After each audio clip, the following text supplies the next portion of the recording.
welcome back to the Cool Fears channel. I'm your host, Jesse the Bat Madrigal, aka the Buff Collector. The information on the channel is 10 for adult collectors and not children. And welcome to episode 22 of my in-depth behind-the-scenes toy photography video series here on the Cool Fears channel. If you do enjoy this video, please remember to give it a like, share, comment, and subscribe. So in this video series, guys, I go over a certain shot that I go ahead and post over to my Epic Shots by Cool Fears page. That's where I go ahead and post my more thought out, planned out, more edited pics. I go over the idea, the premise, the inspiration, the figures, the diorama, and of course the lighting and so much more. So this week's photo, guys, is Batman versus Killer Croc. I am currently utilizing the Mayfix Dark Knight Returns Battle Damage Batman as well as the McFarlane Toys Killer Croc Mega Figure. So not too much going on in this photo. The basic premise behind this photo is that Batman and Killer Croc are at it again. It's one of their battles that they've had throughout history. And unfortunately this time, Killer Croc is getting the upper hand. So I decided to use the Mayfix Battle Damage Batman because he does have some slashes across his bat symbol to kind of show like Croc already kind of slashed at him and it's getting the better of him. But as you can see, Batman is always ready with the gadgets, and so he's about to throw that smoke bomb in his face so that way he can get the upper hand in the battle. So that's the basic premise behind this photo, guys. So why don't I go ahead and pick up the camera so that way we can go ahead and start looking at the lighting from the top down as well as get a closer look at the figures themselves. Alright guys, so starting off with the two key lights that we have here, we have one facing Batman and Killer Croc as well as one off to the side right here. Now normally I do have them at full brightness in order to really brighten up the scene, but I thought this photo would do better with a little bit of a darker palette in terms of colors. So they're actually about maybe 2 to 3 settings away from actually being fully turned off because there was a little too much shine coming off of Killer Croc, and so he was really brightening up the scene, and so I had to drop them down.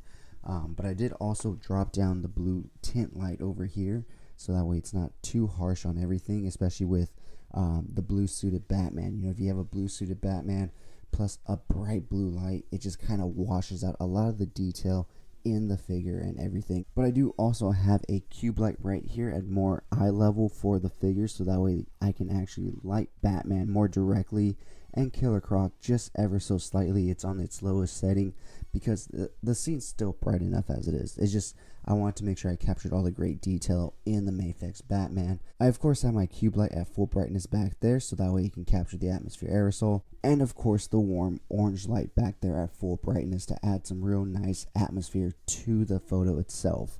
So as you can see, we have Batman right here. One thing that I love about the Mayfix Batman is that their capes do come wired so you can add some real dynamic range movement looks to them.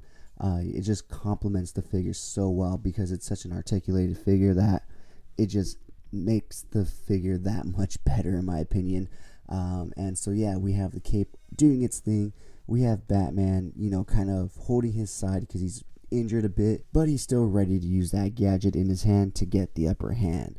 Here with the McFarlane Killer Croc, I do have him on a McFarlane Toys stand right here because his ankle mobility is actually none. There's no movement or anything that you can get out of it, and his toe articulation is really loose, so it's kind of hard to get him to stand.